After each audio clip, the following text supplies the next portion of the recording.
Hello, this is a very quick look at the VonShef digital multi-cooker. This is what they call a cooking robot, and it's quite a compact little unit. You can see here it's got a grill type interface at the bottom, and it's got a hatch that opens up, and we'll come on to the accessories in a moment. The control panel is very easy to use. There's just a set of buttons. This can grill, steam, stew, stir fry, and you can adjust the time and temperature. You also get a range of accessories with this. These are dishwasher safe and useful for use in the cooking.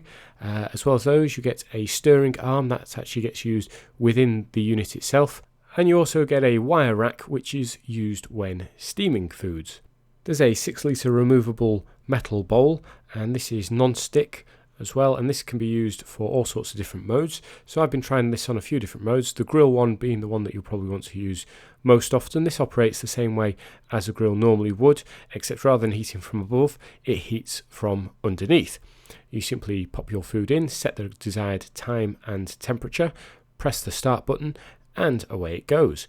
Now, the unit itself is very nice and compact. It doesn't make too much noise, and you can see here I've just got a few meatballs on the go. Now, like a normal grill or a frying pan, you wouldn't just leave this. You would need to turn the food to make sure it doesn't get burnt, and after the 15 minutes or so, this cooks food really nicely. So I've done meatballs in it. As you can see here, I've done a pizza.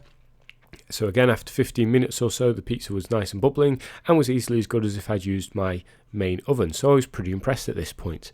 The stir fry mode, I had a little bit of difficulty with. This comes with an arm that you put in, and the arm rotates round to try and stir the food, but the instruction book itself really isn't very helpful when it comes to how you use some of the newer features that you might not be used to. Now, I'm assuming I can put stir fry in this, but as you can see, the arm itself, while it's moving around, it's not really doing a very good job of stirring the food. You would be better off using a wok for something like this, because all it's actually doing is lifting the food up and then dropping it straight back down again. It's not really giving it a proper stir. So I found this stir fry mode, while it worked okay for something like actual stir fry, you wouldn't want to use it. Another issue I found was if you had a large amount of food in this, how do you actually get the pan out? Because of course it's got this central stirring column in, and this is really hot to the touch, so it's very difficult to actually get your food out. You end up having to ladle it out, or maybe use the tongs depending on the type of food, so that can be a bit of a problem as well. It was very good at cooking chips, doing the potatoes. At first it just seemed to push them round and round, but as they became a bit crisper, and with a little help with me actually moving them out of the way a little bit, these eventually started crisping up nicely, and instead of just being pushed around, you can see here they're now turning over as they're being pushed about by the little stirring arm, and they worked really well. Now, the bowl itself has a maximum fill limit for water or oil. This can also be used to steam, and I found the steam works very well. Simply set the time you want to steam it for. You probably want to add on a couple of minutes just to allow the water to really heat up.